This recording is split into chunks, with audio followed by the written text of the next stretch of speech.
All right, so for our second lesson, we're going to be returning to this question of what is justice. And we're going to be looking at some specific ways that we might analyze a situation in order to determine what kind of an outcome would be just or unjust in this situation. So we're going to be talking about the concept of a principle of justice, and then we're going to be looking at the kinds of principles of justice that come from three common theories of justice, three common ways of looking at what would constitute justice. So we're going to look at utilitarianism, libertarianism, and egalitarianism. So to start off, a principle of justice is a consistent way of putting justice into practice. So your principles will first help you identify what facts about a situation are relevant. So if you think back to the example of grading a student's tests, when we said that how many answers a student got right on the test is a relevant fact when we're determining what the grade should be, but the student's age is not a relevant fact. So your principles will help you identify what facts about the situation are relevant to making a judgment about whether something is just or not. And maybe you're going to need to gather more information if your principles tell you that you need to know certain things about the situation that you don't yet know. And then once you've got those relevant facts, your principles will help you draw conclusions about justice. They'll say, given this set of facts, this situation therefore is unjust, or therefore the situation is just. So your principles tell you what facts to gather and what conclusion to draw from those facts about the justice of the situation at hand. So depending on what kinds of principles you're using, you may come to different conclusions about the same situation. And so one of the things that I'd like you to be able to do after this class is to be able to look at some sort of an environmental justice controversy, some sort of situation where some people think a situation is just, some people think it's unjust, some people think one solution is the right way to go, other people support a different sort of solution. You want to be able to look at a situation like that. You want to be able to identify what kind of principles of justice are being applied by the different people in the controversy. You want to be able to understand how they're evaluating the situation, what factors they're taking into consideration, how they're drawing a conclusion from that. And then to draw your own conclusion based on your own principles, and to use those principles in a consistent kind of way, not just to react to whatever you see or whoever you think sounds good, but to actually think through the situation in a principled and structured kind of way to come to a defensible conclusion about the situation, from which you can then engage in the controversy and explain to the people that you disagree with why they're wrong. Explain to other undecided people why they should agree with you and take your side. So one of the things you want to be doing through this course is developing your own sense of what principles do you think really capture what constitutes justice, and how would you apply those principles in various sorts of cases that we're going to be looking at over the semester. So the first theory of justice that we're going to look at is utilitarianism. And so according to utilitarianism, justice means maximizing the amount of good in the world. So we want to create as much good as possible. So given a choice between two options, choose the one that will produce more good total within the world. And philosophers refer to this good that we're trying to maximize as utility, hence the name utilitarianism. And it's not a great terminology because it sounds sort of boring and practical when that's not necessarily what utilitarianism is all about, but we're kind of stuck with the terminology that exists. So justice means picking the outcome that will have the most total good in the world. So in order to implement this, we have a bunch of questions that we need to ask. And so different utilitarians might answer these questions differently. And so you might get differences of opinion and disputes about particular cases among utilitarians if they answer these specific questions differently. And if you are applying a utilitarian kind of approach to an issue, you might, in writing your paper, decide that you're going to take a utilitarian perspective on this issue and analyze what outcome will produce the most good. You have to answer these questions. You have to be able to define exactly what you mean by maximizing the amount of good in the world. So the first of these questions is, well, what is this good that we're maximizing, right? How are we defining this good or utility? And people have come up with a number of different things that they think might constitute this good that we're trying to maximize. So, for example, one common approach is that what we're trying to maximize is happiness. Okay? So we want to create the most total happiness in the world by the things that we do. So if a thing makes more people happy or makes people happier than another option, that's the one that justice says that we should go with. Another perspective is that what we should maximize is the satisfaction of people's preferences. So, usually the things that you prefer to happen are the things that will make you happy. So there's a lot of overlap between these two. But you can imagine a situation like somebody has decided to go to see a sad movie. Right? They deliberately pick this movie out because it's a sad movie and they want to feel sad. So seeing that movie would not increase anyone's happiness. Right? You're sad because it's a sad movie, but it wouldn't satisfy a preference. You have a preference to go see this sad movie. So in a situation like that, it might seem like, well, preference satisfaction is really the thing we should be trying to maximize. But then on the other hand, sometimes people have preferences that seem obviously bad for them. So for example, someone might have a preference to continue smoking. And so if we've defined the good as preference satisfaction, that means that justice requires us, all else being equal, to give people opportunities to smoke if that's what they want to do. Even though smoking is also obviously really bad for people and is going to deprive them of happiness in the long run if they get cancer or whatever from their smoking. Another approach to defining what this good is that we're trying to maximize is that we can identify that people have certain objective needs, and we're going to try to fill those needs to the greatest degree possible. And so those objective needs might include things like health, wealth, self-improvement through things like education. And we can make a whole list of things that we think objectively are good for people. And then as utilitarians, we would want to try to maximize the amount of those goods that exist in the world. We also have to answer, as utilitarians, whose good counts? Right? Good for who are we trying to maximize? So that includes questions like, do non-humans count? Right? So if we're maximizing happiness, for example, there are clearly a lot of animals that can experience happiness. Right? My cat is very unhappy when I tell him it's not dinner time, and very happy when I finally crack open that can of cat food. So does his happiness count along with my happiness as a human? And what does happiness even mean when we're getting to entities that are less similar to a human being? Because my cat obviously can express his happiness or unhappiness, but can a oyster experience happiness? And should we care about the happiness of that oyster? That's the kind of thing the utilitarian might need to have an answer to if that's going to make the difference in whether one policy or another is the one that maximizes the good. Can also ask about the good of collective entities. We often talk in everyday language about something being good for a nation, or good for a species, or good for a company, and these other sorts of collective entities. But as a utilitarian, you have to decide, is that a kind of good that you're trying to maximize, or are we only interested in individual people's good? And then you have to think about what are called other regarding preferences. So this is kind of a philosophy term. It basically means if people have preferences about what happens to somebody else, does that count? So if I have someone that I dislike And so I'm hoping, just out of spite, that they will fail a test that they're taking.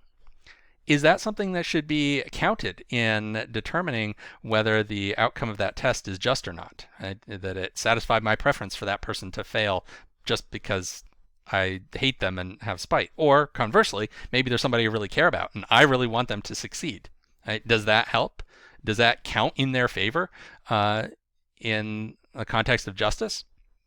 So these are the kind of questions that you might have to answer in order to take utilitarianism from being this kind of broad idea about justice to being something that you can actually apply to a concrete case and make a determination that this choice would be just and that choice would be unjust. And so if you are writing your paper using a utilitarian theory of justice, I'm going to want to see you evaluating these kinds of questions and being specific about what you see as constituting the maximization of good under this theory. Our second theory that we're going to look at is libertarianism. And so libertarianism is a theory that says justice means respecting everyone's rights. So in a libertarian perspective, people have certain rights, and justice is based on whether those rights are violated or respected. And as sort of a side note, we shouldn't confuse the term libertarianism as we're using it here as a theory of justice with libertarian in the sense of the Libertarian Party. All right, so there's a political party called the Libertarian Party, and they have an agenda that's mostly about small government, free markets, that kind of thing. That's not what we're talking about in this case. So a lot of those people are libertarians in the sense that they're perspective on what constitutes justice is based around people having rights. But this theory, as we're talking about here, is much broader. And depending on how you define the rights that people have, the conclusions you may come to may be very different from the platform of the Libertarian Party. So if libertarianism is about respecting people's rights, what's a right?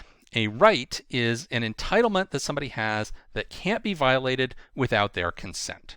So if I have a right to bodily integrity, that means that nobody can come and stick something sharp into me unless I consent to it. So that's the key thing about rights, is that they prevent people from doing things or require people to do things, but they can be waived by the rights holder. The holder of that right can consent. So I can consent to a doctor cutting me open to do surgery on me.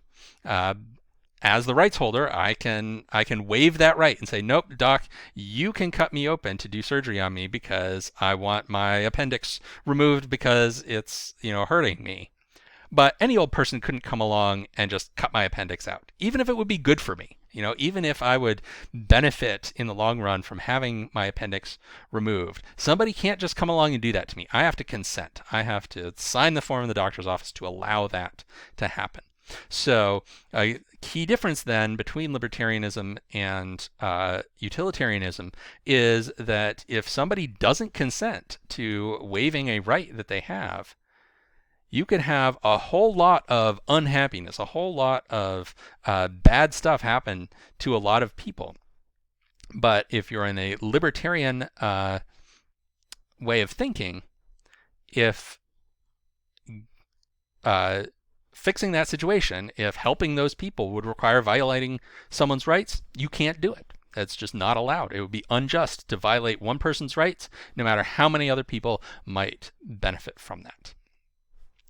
And when we're talking about these rights, we often divide rights into negative and positive rights. So a negative right is a right that tells everybody else, don't do something to you. And a positive right is a right that says people must do something for you. Okay, so that right to bodily integrity that I was using as an example before is a negative right. It tells everybody, don't, cut open parts of my body without my consent. Right? It's a right that tells you what you're not allowed to do. But if, for example, I were to say that everyone has a right to adequate food, that's a positive right. People have to do something for you, have to ensure that you get that adequate food. So negative right just tells people what they're not allowed to do. Positive right tells people what they must do. And again, in either case, the rights holder has the ability to waive that right. And often people will do that because they're going to get something from waiving that right. I get health and a longer life by waiving my right to bodily integrity if there's a surgery that I need. I can get better stuff if I waive my property rights to something by trading it to someone else, right? You can't just come and take my stuff, even if you leave me better stuff in exchange, but I can choose to exchange with you. I can choose to let you have my stuff, to waive that property right if I think I'm going to benefit from it. So if you're applying a libertarian kind of perspective, the first and biggest question you have to answer is, what rights are there? Because it's real easy to claim a right to anything that you want. You want something, you can say, well, I have a right to that. But you have to justify why that is a real right. So certain rights are pretty widely agreed upon, right? We think people have a right to life, for example, that you can't just kill anybody that you want for any reason. That's a pretty widely agreed upon right. But something like a right to adequate food is more controversial. Not everybody agrees that people have a right to be provided with adequate food. A lot of environmentally related rights are controversial. Right? Do people have a right to clean air, for example? And if they do, how clean does that air have to be? Right? At what point is your air clean enough to satisfy this right to clean air? And it's real easy to say everybody's got a right to clean air. It's much more difficult to justify that right, to explain to skeptical people why that is in fact a real right that everybody ought to be accorded. And so there are different ways of justifying the idea that somebody has a right to a specific thing. So you may establish rights to protect important interests that somebody has. If it's very important to people that they have something, you might defend that by creating a right to that. So the importance of that interest, right? So my interest in not suffering pain, for example, is one of the interests that's protected by that right to bodily autonomy. And rights can be also defended as expressions of your individual autonomy, your ability to make your own decisions about your own life. So that's often the route that people would take to defend a right. For example, the right to free speech. That's defends your autonomy as a person to think your own thoughts about the world and to express those to others. So if you are writing a paper and you're taking a libertarian kind of point of view, this is one of the things I want to see. I don't want you to just tell me, well, people have a right to X. I want you to explain why you think people have a right to X. Because somebody might not agree that that right is a real right. Lots of rights are controversial. And so I want you to give me an explanation of why you think people have a right to the thing that you're talking about. Libertarians also have to decide what to do if rights conflict. Sometimes there's a situation where it seems like what one person has a right to and what another person has a right to can't both be achieved, that one or the other of those rights are going to have to be violated. And so in a libertarian sort of framework, you have to decide, how do you resolve those conflicting rights? Do you have certain rights that take precedence over others, for example? And then finally, because rights can be waived if the rights holder consents, libertarians also have to have a good explanation of what constitutes consent. Right? At what point can we say that person has clearly consented to that thing happening to them, and therefore their rights no longer bar you from doing that? So does it have to be explicit consent? Right? When I go into the doctor's office and get surgery, I have to sign a bunch of forms giving very explicit consent, saying, yes, I know that you're going to do that to me, and I am okay with that. But in other cases, we may argue that people have implied consent. So, for example, to something like taxation. Right? So ordinarily, you can't just go take somebody's property or their money. You would say, well, they have a right to their property, and you can't just go take it away from them. But the government can do that. The government can tax you. And so the argument in defense of that taxation would be that people have given implied consent to be taxed at whatever rate a legitimate government has decided is appropriate by continuing to live in that society. Okay, so that would be an implied consent argument, that by continuing to live in and participate in a society, you have given implied consent to obey the legitimate decisions of the government, including things like taxation that would take away some of your property, or various other laws that you would be expected to obey.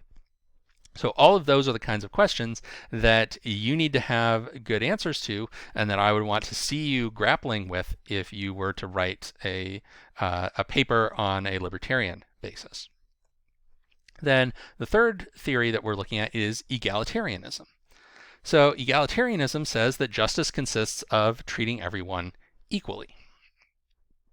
But that then immediately leads to the question of, well, equality of what? Right? What does it mean for people to be equal? Because there's a lot of different respects in which people can be equal. And depending on which of these you are favoring, you get very different sorts of outcomes.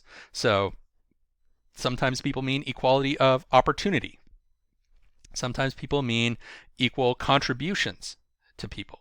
Sometimes you might mean equal outcomes that you are looking for. These can all lead to very different sorts of results. So if you're going to make an egalitarian argument as to whether something is just or unjust, I want to see you being explicit about what exactly do you mean by equality? In what sense should people be equal? You also have to address equality of who. So who is encompassed within this set of entities that's going to be treated equally? And so this raises similar sorts of questions that we had with utilitarianism. So does equality mean just people? Does it include non-human entities? And if so, what does it mean for a human and, say, a cat or a tree to be treated equally? Right? What does it mean for a human and a tree to be treated equally? That's a complicated question that you would have to grapple with if you're going to claim that. But on the other hand, if you're going to say, well, no, the tree doesn't count, it's only humans, well, what's your justification for that? Why should we only be caring about humans? And then you may also draw the boundaries more narrowly. Right? You may say, well, only equality of the people that actually live in this place. They're the ones that need to be treated equally, and people from outside don't count. Right? You could make an egalitarian argument like that, but you need to have a reason for setting those boundaries where you do. And an important note when talking about egalitarianism is that I want you to be very careful about the expression equal rights. So this is something that is really prevalent in our political discourse, right? We talk about equal rights all the time, and we use that term so much that I think a lot of people don't spend the time to think, what exactly do you mean when you say equal rights?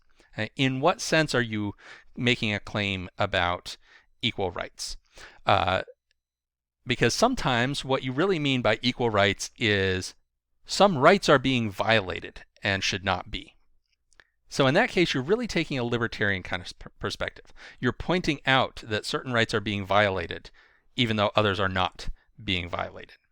Okay, so that's a libertarian kind of thinking that might be what you actually mean by equal rights. On the other hand, sometimes what people mean by equal rights is that people have a right to equal treatment, in which case you're taking an egalitarian kind of point of view. But those are different ways of approaching a situation. So I want you to be careful about what do you exactly mean if you use the expression equal rights. I want you to dig into it, pick that apart and figure out what you really mean when you use that expression, because it's such an easy term to throw out. It's something we hear all the time, and who's going to be against equal rights? But I want you to go deeper with your analysis and think about what you really mean when you use that expression, if you use that expression. Okay, so to wrap this all up, let's take a simple case study and see how these different theories might come to different conclusions about what justice requires in this situation.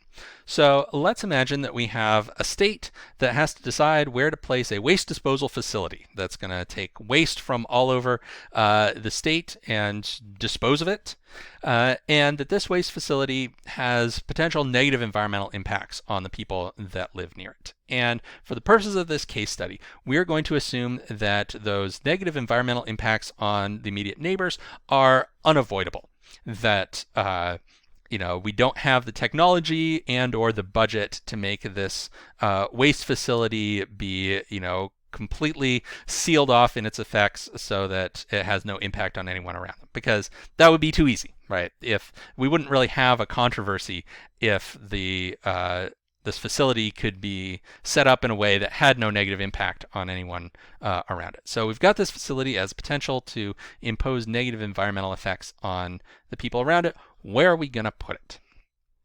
A utilitarian would say, well, we want to put it where it's going to cause the least unhappiness, right? People are going to be unhappy living next to this waste facility, but maybe we can find a place where it will cause the lowest amount of unhappiness. So for example, maybe we're going to put it in a sparsely populated area. So there's fewer total people that have to be neighbors of this facility. And those people may be extremely unhappy to be living right next to it, but their unhappiness is outweighed by the happiness of the much larger group of people that doesn't have to live right next to it. Right? That's an analysis that a utilitarian might make of the situation, and we try to find the place that's going to cause the least unhappiness to put it. A libertarian might say, well, everyone has a right not to live next to this thing, right? And we might cash that out in different sorts of terms, a right to clean air and water, for example, if we have established that that is a right that people actually have, and so then it would be a violation of that right to locate this next to somebody, and so that could lead to a situation where there's no just location to put it, right? It would be an injustice to put it anywhere if it's going to violate people's rights for whoever's the neighbor, even if it's only got one neighbor, right? Even if we are listening to the utilitarians and we want to put it way out in the middle of nowhere where there's only like 2 people living next to it, if it would violate those people's rights to clean air and water, then it would be still unjust to put it there, according to libertarians. Unless you can get some of those neighbors to give their consent to the placement of this, right? Rights can always be waived by the rights holder. They can give consent to this thing that you would otherwise not be able to do. Now you might ask, well, why would anyone consent to this? And so in that case, perhaps those people might be induced to give consent by being compensated in some way. So it's not just that we're going to stick this waste site there and you got to deal with it, but we're going to offer you some sort of payment, for example. We're going to compensate you for the suffering that you're going to endure and the rights violation that you'll deal with by having this thing there, and that will induce people to say, you know what, I'm going to come out ahead on this, so it's okay. I waive my right to not live next to the waste facility in exchange for this compensation. So that's how it might work out in a libertarian kind of framework. An egalitarian might say that it's unjust to have one group of people bear the burden of this waste facility and other people not bear the burden. Right? That's just inherently unequal, regardless of what other characteristics those people have. Right? We've talked in the last lesson about toxic waste facilities being specifically targeted into areas inhabited by people who are already socially marginalized, right? People of color or poor people or whatever. But a strict egalitarian might say that regardless of the demographics of where you're putting it, it's unfair for some people to bear this burden and others not. So what we need to do is figure out a way that everyone is bearing the burden equally. So maybe instead of building one big waste disposal facility, we should build a whole bunch of small ones so that everybody has one in their neighborhood, but it's a small one that doesn't have as much impact as the one big one might have had. So you can see there that these different perspectives are giving very different answers to what would constitute justice in the case of citing this waste facility. So as you are dealing with the various case studies that we're going to look at through this semester, you should be thinking about what principles could you apply in this situation and what would be the outcome of those principles, and how might someone else reach a different conclusion if they're applying a different set of principles.